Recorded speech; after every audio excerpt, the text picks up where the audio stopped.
You think you know Stray Kids. You think you've seen it all, the insane performances, the record-breaking albums, the choreographies that make your jaw drop to the floor. Think again. Because beyond all the hype, beyond the sold-out world tour and the Billboard moments, there's a whole other side of SKZ that the world couldn't look away from. We're talking about moments so raw, so real, so completely unscripted, that Stay across the globe literally stopped breathing. Moments that got clipped, reposted, screenshotted, and shared millions of times. Moments that made people who'd never even heard of Stray Kids suddenly go, "Wait, who are these guys?" But here's what makes this list really dangerous. It's not just about fame or talent. It's about the kind of human authenticity that hits different. So ask yourself, which moment actually broke the internet? Which member's single, unplanned act made an entire fandom cry, laugh, and fall deeper in love all at once? Was it something said backstage that was never supposed to go public? A quiet gesture caught on a shaky fancam? Or a live broadcast that spiraled into something no one saw coming? Stay tuned, because this is the list that's going to remind you exactly why Stray Kids aren't just a group. They're a whole experience. Number 8, IN. The Maknae who broke everyone's hearts with just one conversation. Here's something you need to understand about Jeongin, or IN, before we even get into this. This kid joined JYP Entertainment at an age when most of us were still figuring out what we wanted for lunch. He was barely a teenager when he became the official Maknae of Stray Kids, the youngest of 8, the baby of a group that was already intense, ambitious, and operating at a level most adults couldn't keep up with. And for years, Stay watched him grow up in real time, through the survival show, through the debut, through world tour and award stages and late-night V-Lives, always with this bright, slightly chaotic energy that made him impossible not to love. But there was one moment, one specific conversation that got clipped, translated into dozens of languages, and quietly destroyed the entire fandom on a level nobody was fully prepared for. It happened during a Two Kids Room episode, a segment from Chan's Room, SKZ's legendary late-night V-Live series, where Bang Chan invites one member at a time to just talk. No performances, no cameras rolling for a music video, just two people sitting across from each other, being honest. And when it was IN's turn, something shifted. What started as a lighthearted chat slowly turned into something so vulnerable and real that people watching at home literally had to pause the video and collect themselves. IN began talking about what it felt like to grow up inside Stray Kids, not as a fan, not as an outsider looking in, but as the actual youngest member who spent his most formative teenage years surrounded by 7 other guys who became, without anyone officially saying it out loud, his real family. He talked about missing things, the kind of things most teenagers take for granted: school trips, lazy weekends, just being a normal kid who doesn't have a schedule packed down to the minute. And the way he said it wasn't dramatic. That's the part that hit hardest. He wasn't performing sadness. He wasn't fishing for sympathy.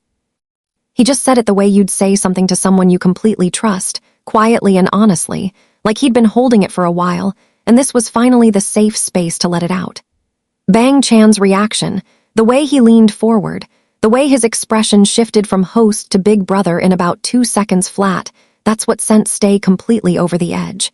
Because Chan didn't try to fix it or minimize it. He just listened. And then he said something along the lines of how proud he was, how much Jeongin had grown, how the members always had his back, and IN just nodded, eyes a little glassy, the smallest smile on his face, like that was exactly what he needed to hear. The clip spread everywhere. Fan accounts were posting it with captions like, "I wasn't ready for this," and "I need a minute." People who had never watched a single Stray Kids video were suddenly commenting things like, "Okay, but who is this kid, and why did this make me emotional?" The moment worked because it wasn't manufactured. It wasn't part of a comeback strategy or a planned emotional beat in a reality show. It was just a boy who grew up too fast, sitting across from the person who arguably knows him best, being honest about what that cost him. And somehow, in doing that, he connected with every single person watching who has ever had to grow up before they were ready. What makes this moment especially significant in the context of SKZ's history is that IN has always been the one members feel fiercely protective over. You see it constantly, in the way the older members check on him during intense schedules, in the way Chan talks about him in interviews, in the way fans describe the group's dynamic. He's not just the youngest for the sake of a label. He's genuinely someone the other 7 look after, and that care is visible and real. So when he sat down and showed that vulnerability, it felt like lifting a curtain on something the whole group had been quietly carrying together for years. IN didn't go viral because he did something flashy. He went viral because for about 10 minutes, he was just a person, not a performer, not a celebrity, just a kid who missed his teenage years and loved his members more than he could probably put into words. And that is the kind of moment that lives in Stay's hearts forever, which makes you wonder, if number 8 already hit this hard, what on earth is waiting for us further up this list? Number 7, Seungmin, the former baseball prodigy who made Stay realize they were witnessing something bigger than music. Before Kim Seungmin ever stood on a music stage, he stood on a baseball diamond, and he was genuinely, seriously good. That's not just a fun fact buried in a fan wiki somewhere. Seungmin was a legitimate baseball prospect in South Korea, the kind of kid who had a real path laid out ahead of him in the sport, the kind of talent that coaches notice and parents brag about. He trained hard, he committed, and by all logic, Kim Seungmin was on track to become a professional baseball player. And then, somewhere along the way, something shifted. He chose music instead. He walked away from the diamond, stepped into the brutal world of K-pop trainee life, survived one of the most intense idol survival shows in recent memory, debuted with Stray Kids, and spent years building something that most people told him was a long shot. Now here's where the story gets to the part that broke the internet, because it wasn't just one moment with Seungmin that went viral. It was a specific, crystallizing, completely unguarded moment that brought all of that history rushing back to the surface and reminded every single person watching exactly how much this man had sacrificed to be standing where he was. It happened at one of the biggest award stages in K-pop. Stray Kids had just won, and not a small win, but the kind of win that you spend years dreaming about, the kind that validates every 4 a.m. practice session, every missed family dinner, every moment of doubt.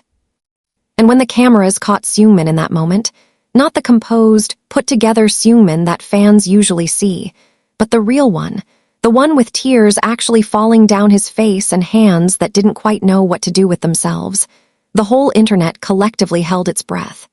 Because Seungmin is not the member you expect to see break down.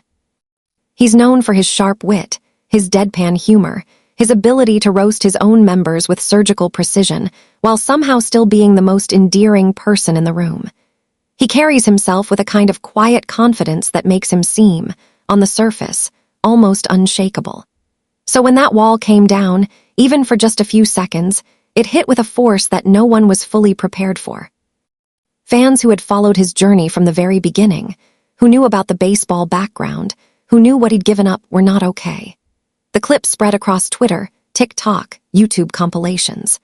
People were writing paragraphs in the comments about what Seungmin's tears meant to them personally.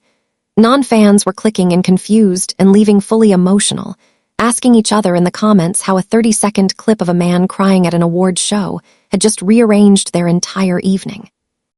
What made it hit even harder was the context that his longtime fans brought to the table.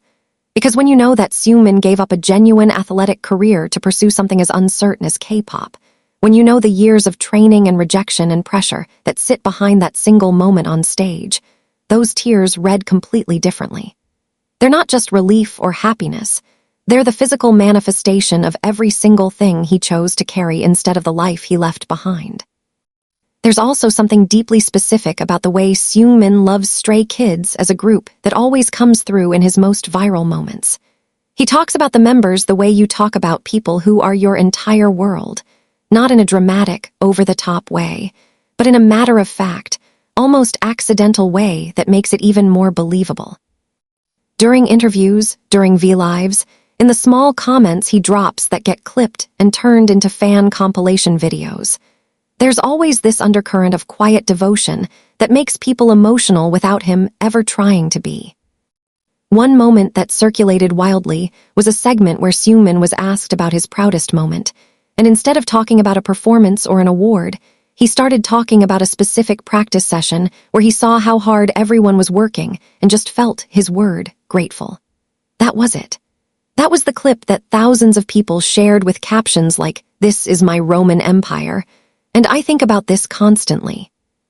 It's so distinctly Seungmin, no theatrics, no grand gesture, just something honest and small that somehow carries the weight of everything. And that's exactly why his moments go viral in the way they do. It's not because he's doing something extraordinary for the camera. It's because in a world that's heavily curated and carefully managed, Seungmin keeps accidentally being completely, disarmingly real, and people can feel the difference.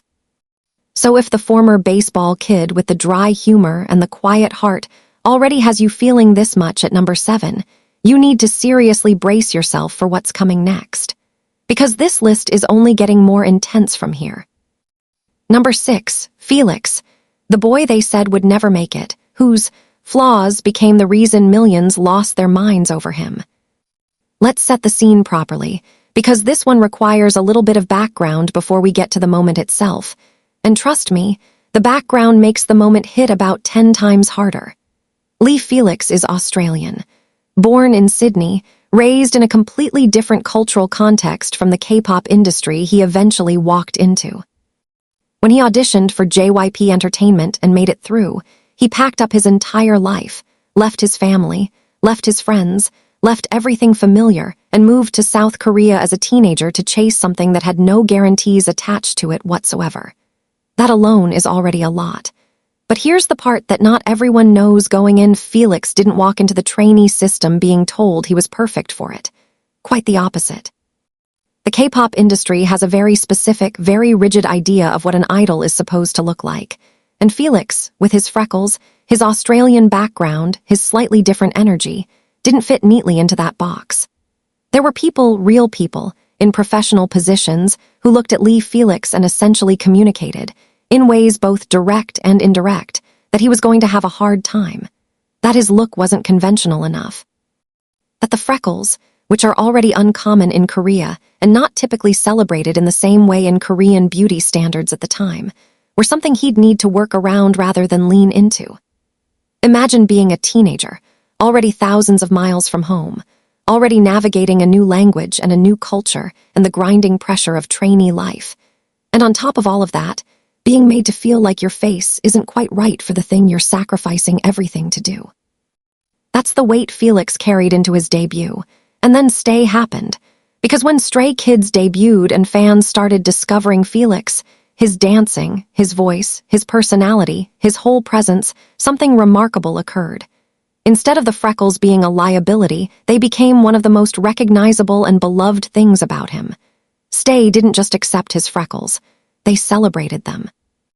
Loudly, repeatedly, and with the kind of organized fan energy that only a deeply devoted fandom can produce. Hashtags about Felix's freckles trended.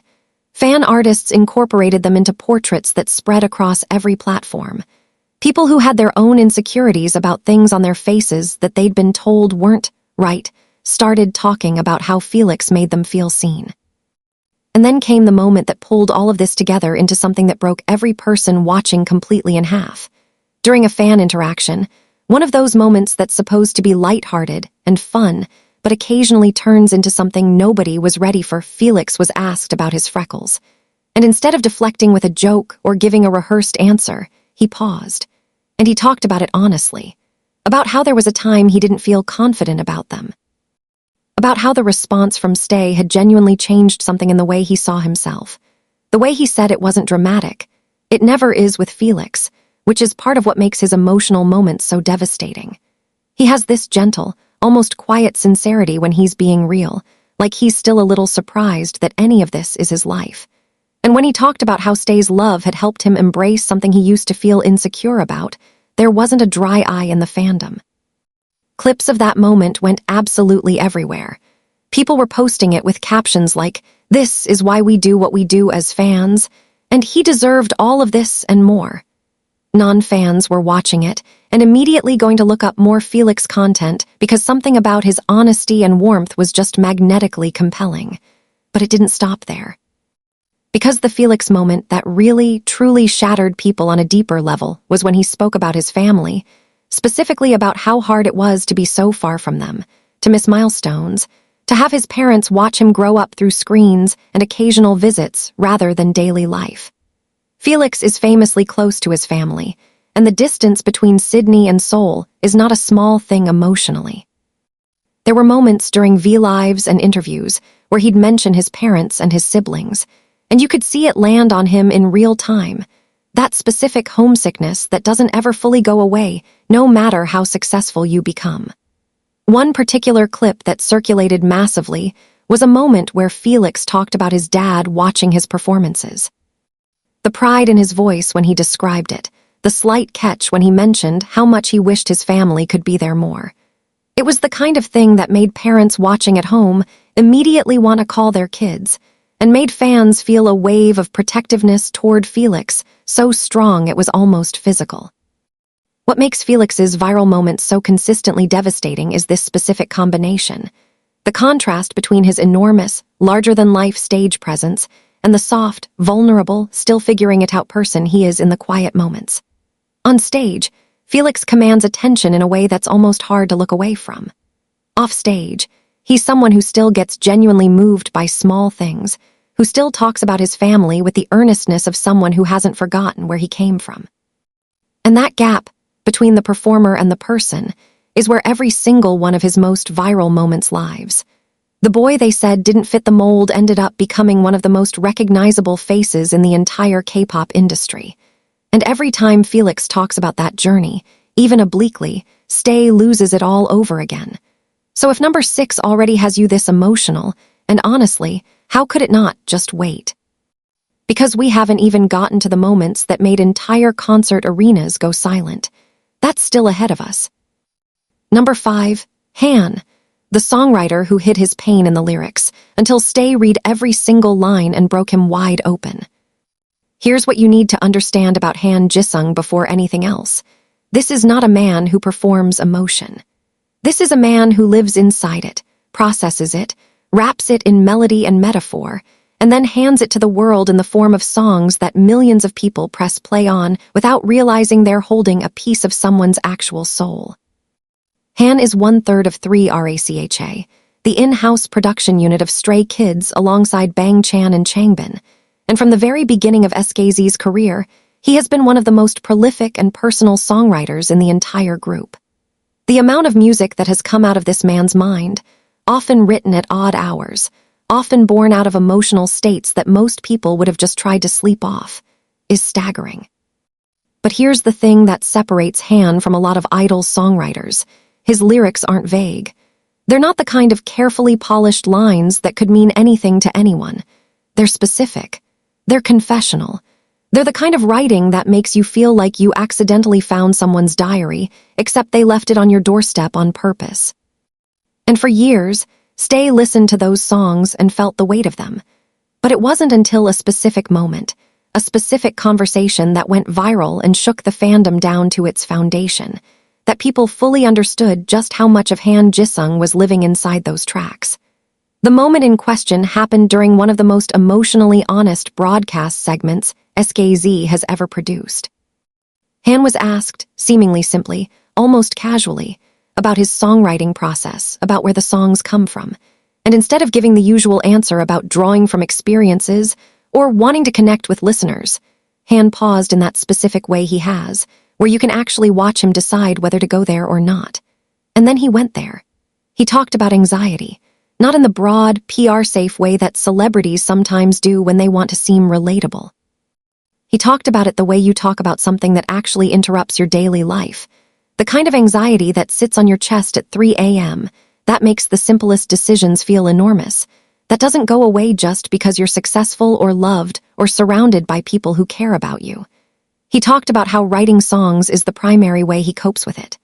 How when the feelings get too big to carry normally, they go into a notebook, onto a voice memo, into a verse. And then he said something that quietly destroyed everyone who heard it. He mentioned that some of the SKZ songs that fans love most, the ones that Stay quote and tattoo and credit with getting them through hard times, came from moments when he himself was barely holding it together. The impact of that statement on the fandom was immediate and enormous, because suddenly, people were going back and listening to those songs differently. They were reading the lyrics with new eyes and hearing things they hadn't caught before, and realizing that what they thought was relatable songwriting was actually something far more intimate than that. It was a person reaching out from inside their own darkness and somehow, without knowing it, finding the exact words that someone on the other side of the world needed to hear at 2 a.m. when they were dealing with their own version of the same thing. That kind of artistic connection is rare. And when fans understood the full weight of it, the response was overwhelming. Fan letters flooded in.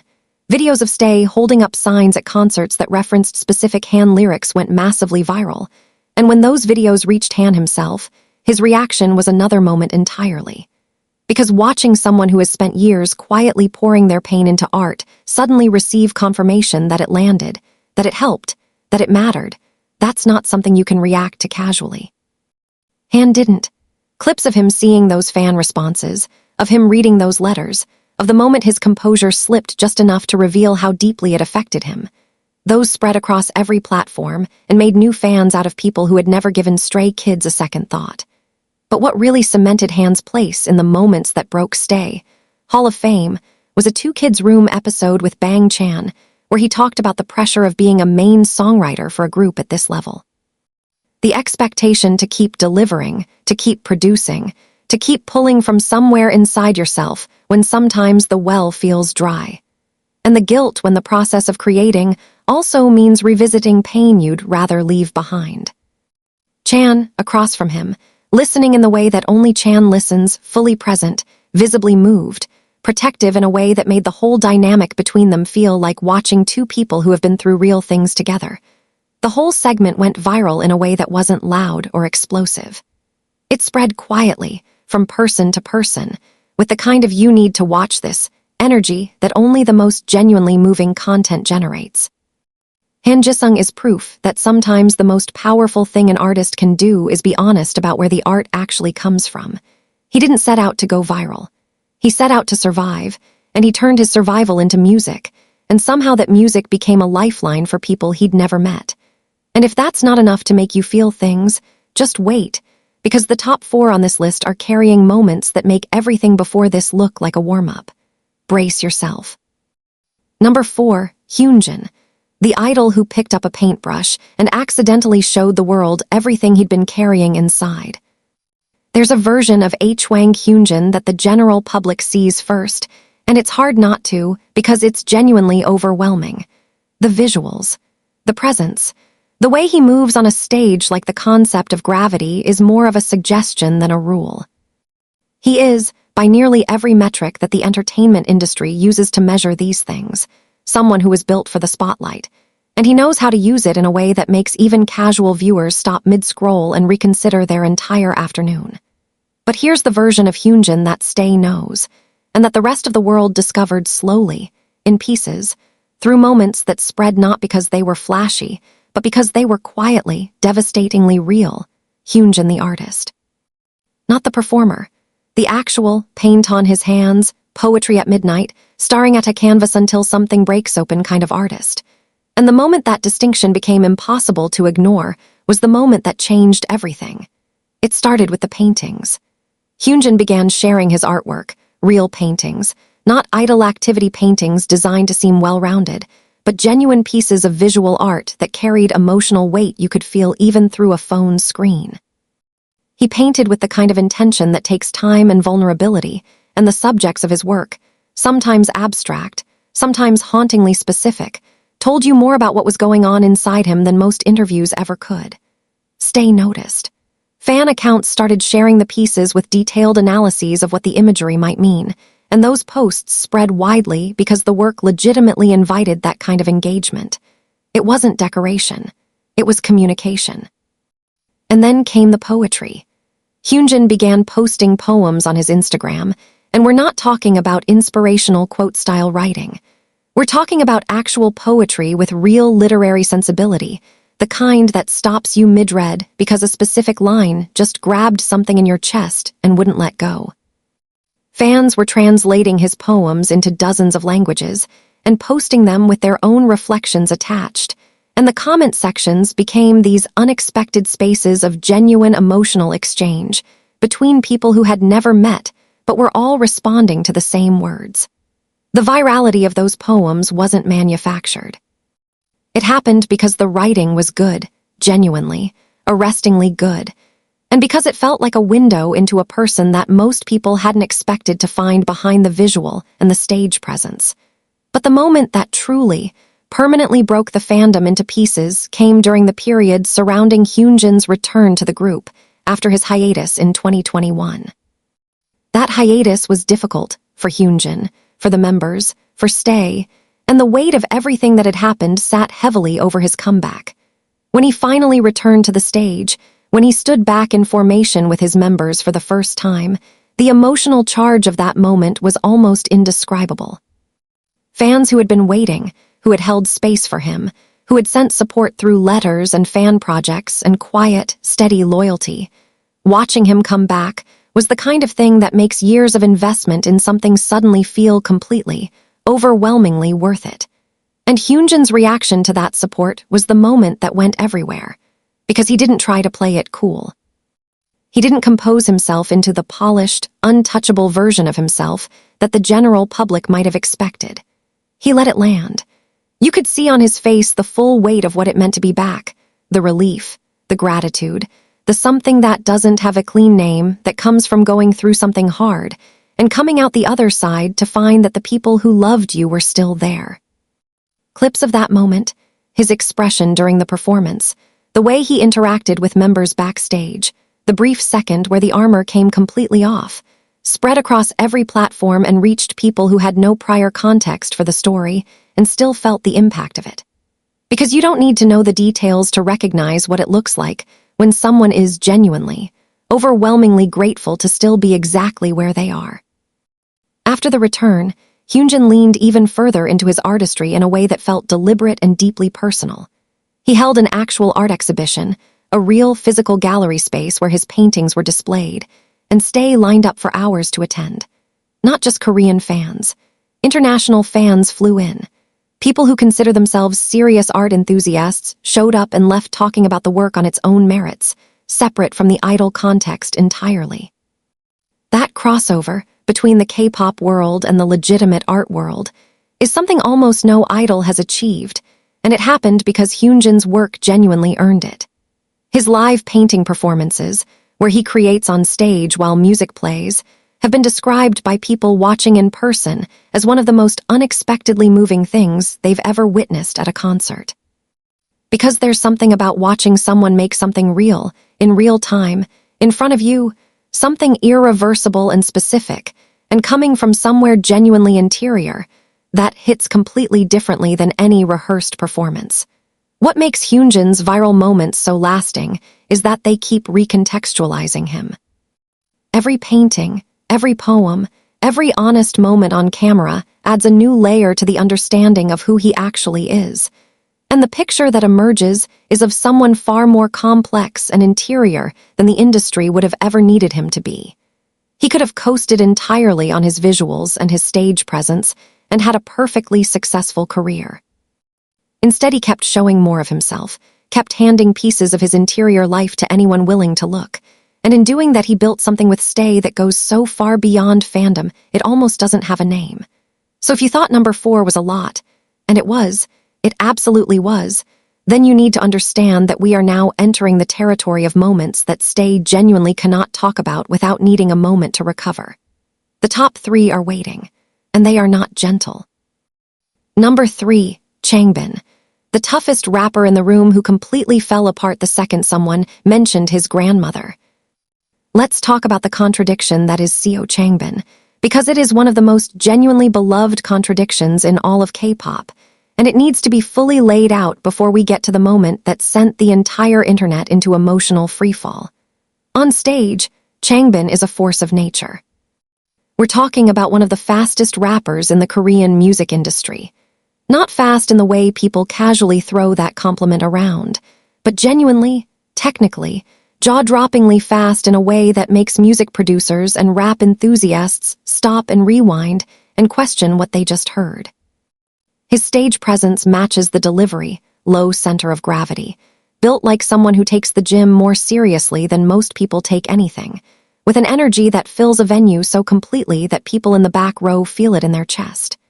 He raps about strength and darkness and fire and ambition with the kind of conviction that makes you believe every single word. He is, by every measure of his performance persona, someone you do not mess with. And then the camera catches him off stage, and CO Changbin is, there is genuinely no other way to say this, the softest person in the room. Not soft in a weak way. Soft in the way that only people who are genuinely secure in themselves can be soft, where the toughness and the tenderness exist simultaneously without canceling each other out.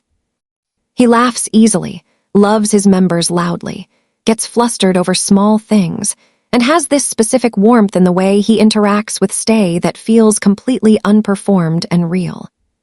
The contradiction between his stage presence and his actual personality has always been something fans find endlessly compelling. But it was one specific moment, one specific conversation, that took all of that contrast and compressed it into something so emotionally precise that it went viral in a way even longtime Stay weren't fully prepared for. The moment involves his grandmother, his Halmione, and if you've been in the fandom for any length of time, you already know that Changbin's relationship with his grandmother is one of the most quietly significant threads running through his entire public presence. He mentions her in the way that people mention the people who shaped them most fundamentally. Not constantly, not for effect, but in moments that feel involuntary, like she surfaces naturally when he's being most honest about himself.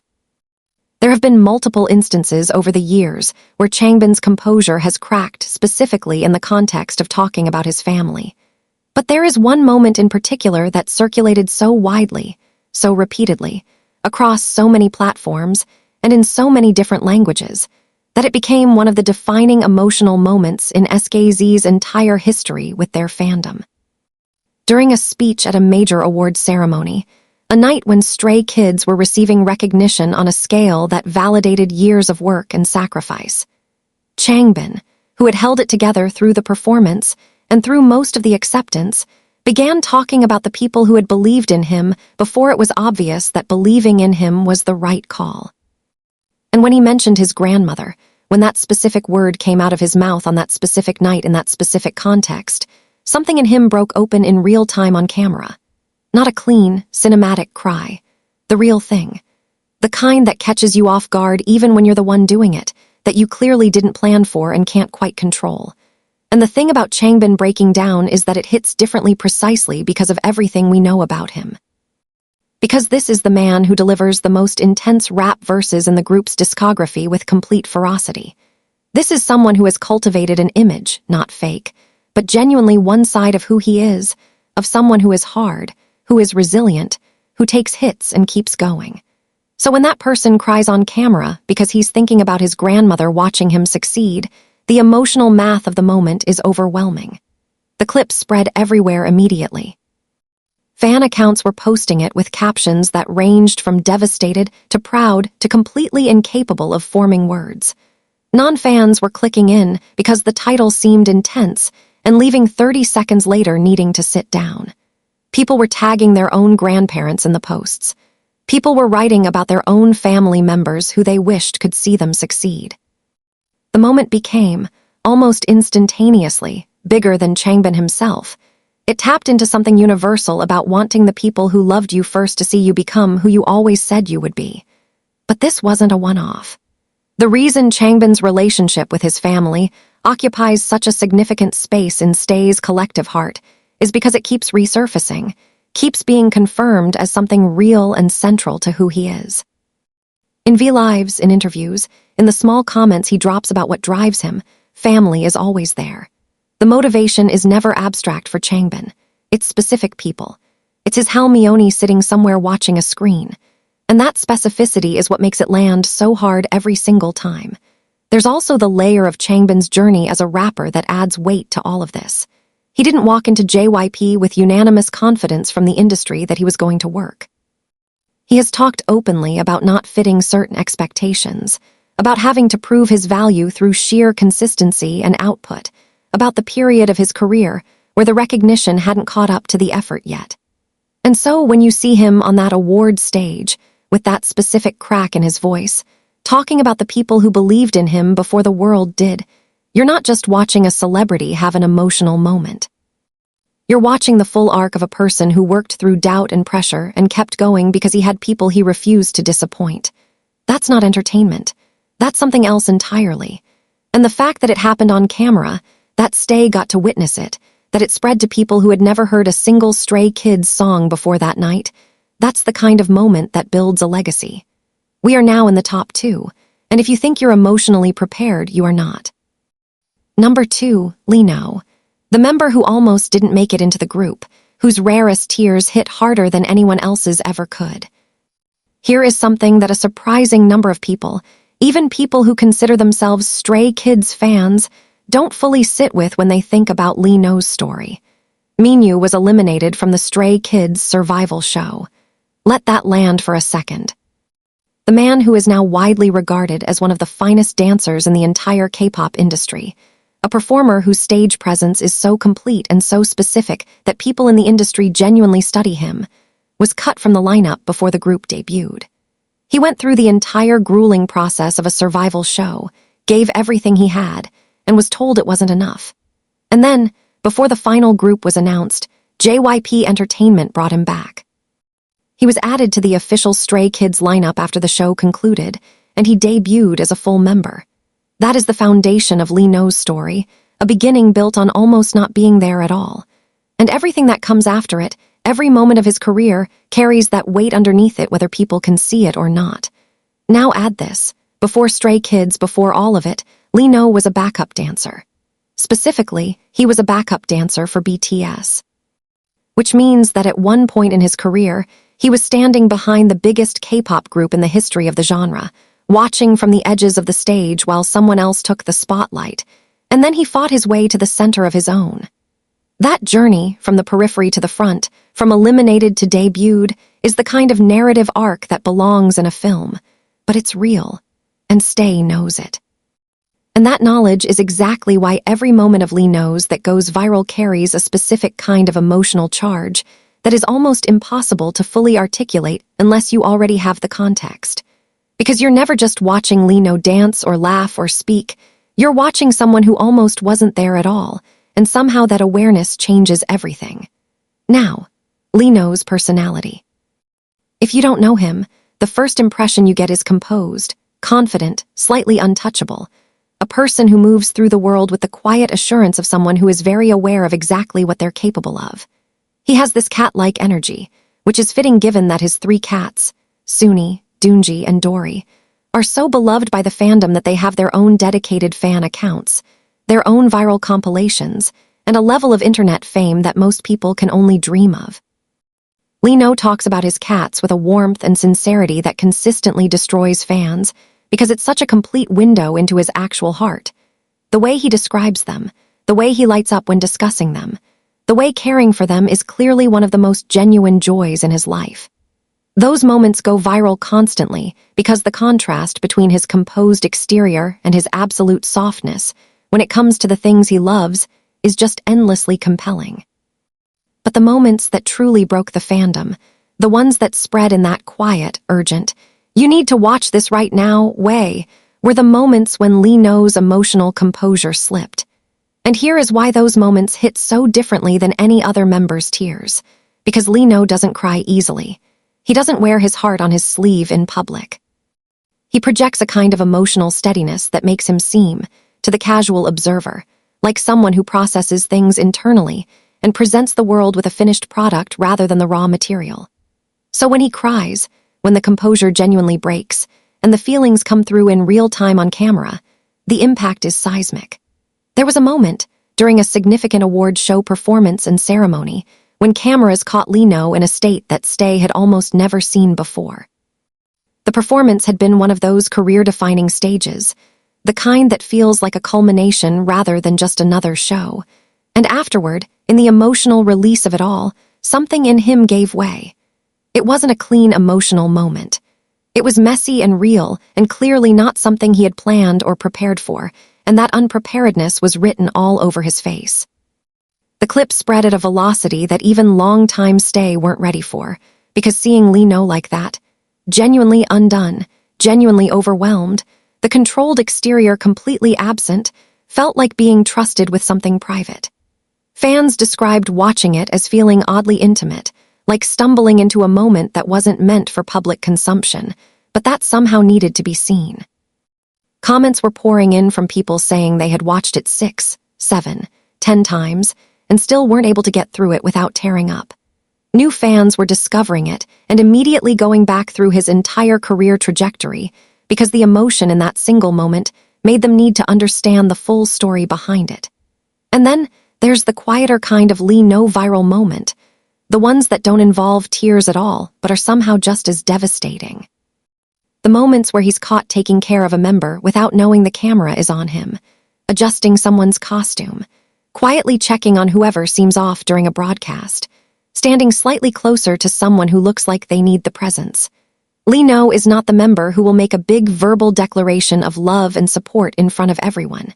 He's the one who just quietly moves toward you when you need it and hopes that's enough. Those moments when fans catch them and share them reliably reduce the entire fandom to absolute rubble, because that kind of love, the kind that doesn't announce itself, is the hardest kind to fake. You can't manufacture that. It either exists or it doesn't. And in Lee No, it clearly, undeniably exists, in every Cat V Live, in every quiet protective gesture, in every rare moment when the composed exterior falls away and reveals a person who feels things so deeply that he normally needs the armor just to function. We are at number 1. And if you are still upright and functioning after everything this list has put you through, what comes next might be the thing that finally finishes you completely. Number 1, Bang Chan, the leader who stayed awake every night for his members and his fans, until the night he finally let himself break. Everything leads here. Every single moment on this list, IN's quiet confession, Seungmin's full-circle sacrifice, Felix's reclaimed freckles, Han's pain turned into poetry, Hyunjin's art as survival, Changbin's grandmother at the finish line, Lee No's earned tears, all of it exists inside an ecosystem that one person built, maintained, and refused to let collapse no matter what it cost him personally. Bang Chan, Christopher Bang, the leader of Stray Kids. And we need to talk about what that title actually means before we talk about the moment, because leader in the context of K-pop is often a ceremonial designation, a title that means you speak first in interviews and stand in the center of the group photo. What Bang Chan has done with that title is something categorically different, and understanding that difference is the only way to understand why the moment we're building toward hit with the force that it did. Chan didn't just lead Stray Kids from the front. He built the foundation they all stand on. As 1/3 of 3RACHA alongside Han and Changbin, he has co-written and co-produced an enormous percentage of the group's discography. We're talking about hundreds of songs, across multiple years, maintained at a level of quality and consistency that most production teams with far more resources struggle to match. He does this while also being a main performer, while also managing the interpersonal dynamics of 8 people living and working in extraordinary pressure, while also functioning as the first point of contact for members who are struggling, scared, or overwhelmed. He is, in the most literal sense, the person keeping multiple plates spinning at all times, and he has been doing this since he was barely an adult himself. He moved from Australia to South Korea as a teenager. He trained for years under JYP. He built the group's creative identity almost from scratch through the survival show period. And when they debuted, when the real work, the relentless touring and recording and public-facing demand of being an active K-pop group began, Chan absorbed more of that weight than anyone who wasn't inside the situation could fully see. Stay saw glimpses of it. The late nights. The way he'd show up to Chan's room, his weekly late-night V-Live series, one of the most beloved fan engagement formats in the industry, looking tired in a way that went beyond physical. The careful way he'd talk around certain things, the visible effort of managing what he said and how, of being the leader even in a space that was supposed to be casual and unstructured. Chan's room became, over time, something that neither Chan nor Stay had fully anticipated when it started. It became a genuine community, not a broadcast, a gathering. A space where hundreds of thousands of people showed up in the small hours of the morning and felt, somehow, like they were just sitting with someone who cared about them. because Chan made it feel that way. Through consistency, through honesty, through the way he talked about Stay, not as a fan base to be managed, but as people he was genuinely connected to and genuinely worried about. He built something in that V-Live format that became a lifeline for an enormous number of people during some very dark periods. The COVID years, specifically, are a chapter in Chan's room history that longtime Stay do not discuss lightly. Because during a period when the world was frightening and isolating and deeply uncertain, Chan showed up. Every week, often multiple times a week, sometimes until 4 or 5 in the morning, sitting in his studio, talking to people he couldn't see but clearly felt responsible for. He talked about mental health with a directness and a lack of performance that was genuinely rare coming from someone in his position. He checked in. He listened to comments. He said the specific things that people needed to hear at the specific moments they needed to hear them. The number of people who have publicly credited Chan's room sessions with helping them through mental health crises, through loneliness, through grief, through anxiety and depression, is not small. It is documented, it is real, and it is one of the most extraordinary things any entertainer has done with a platform in recent memory. And then came the night that broke everyone. It was a Chan's room session, like so many others, but partway through, something shifted. Chan had been talking, the way he always does, with that careful warmth and that barely visible exhaustion behind his eyes. And then something he said or thought or felt caught up with him in a way he clearly hadn't planned for. And Bang Chan, the leader, the producer, the person who is everyone's safe space and emotional anchor, started to cry. Not the composed, manageable kind. The real kind. The kind that comes from carrying too much for too long and finally hitting a moment where the body just refuses to pretend anymore. He talked, through it, about the members, about worrying about them constantly, about whether he was doing enough for them, about the fear that comes with being responsible for 7 other people's well-being in an industry that is not always kind. He talked about Stay, about what their presence meant to him, about how the community of people showing up in that little V-Live window at 3 a.m. was something he couldn't imagine his life without. And he said something that has been quoted, translated, screenshot, and shared so many times that it has become one of the most recognizable things ever said in the history of this fandom. Something about how even when things are hard, knowing that Stay is there makes it possible to keep going. The clip spread instantly. Within hours it was everywhere, in every language, with every possible emotional reaction attached to it. Fans who had been watching Chan's room for years were completely undone. New fans who stumbled across it with zero context were writing paragraphs about why this stranger's tears on a V-Live had just rearranged something inside them. Parents who watched it because their kids showed it to them texted those kids afterward. People who had never cried at K-pop content in their lives cried at this, because what they were watching wasn't a celebrity having a moment. They were watching a person who had given everything he had to take care of everyone around him, finally, briefly, showing the cost of that, and in doing so, making every single person watching feel both heartbroken for him and desperately grateful that he existed. That is the #1 moment. Not because it was the loudest or the most dramatic or the most widely shared, though it was all of those things, but because it was the most complete. It was the moment that contained, in some form, everything that makes stray kids what they are: the sacrifice, the love, the weight of caring, the refusal to stop, and the rare, devastating, completely human moment when all of that just has to come out. Bang Chan showed Stay his whole heart that night, without meaning to. And Stay has been protecting it ever since. So here we are, 8 moments, 8 members, one group that has spent years doing something that the entertainment industry doesn't exactly have a manual for: being real, consistently, in a space that rewards the opposite. What makes Stray Kids different isn't the music, though the music is extraordinary. It isn't the performances, though those are in a category of their own. It's this: every single moment on this list happened because someone chose honesty over image, vulnerability over armor, connection over control.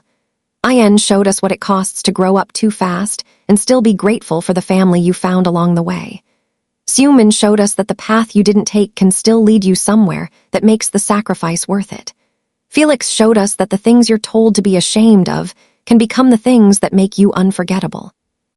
Han showed us that pain, processed honestly, becomes art that saves people who needed exactly those words. Hyunjin showed us that talent refuses to stay in one lane, and that showing your whole interior life is one of the bravest things a person can do. Changbin showed us that the toughest people in the room are often carrying the softest, most specific love, and that the person they're most trying to make proud is often someone sitting quietly at home, watching a screen. Lino showed us that almost not being there makes every moment of being there carry an entirely different weight. And Bang Chan showed us what it looks like when a person chooses, every single day, to love people bigger than he loves his own comfort. Stray Kids didn't go viral by accident. They went viral because authentic human moments cannot be contained. They reach through screens and language barriers and cultural gaps and find the people who needed them. That's the whole story. That's the list. And if this left you feeling something, go find the clips, because reading about them is one thing. Watching them is something else entirely. This has been your top 8 Stray Kids moments that went viral and melted Stay's hearts. Stay safe, stay kind, and we'll see you on the next one.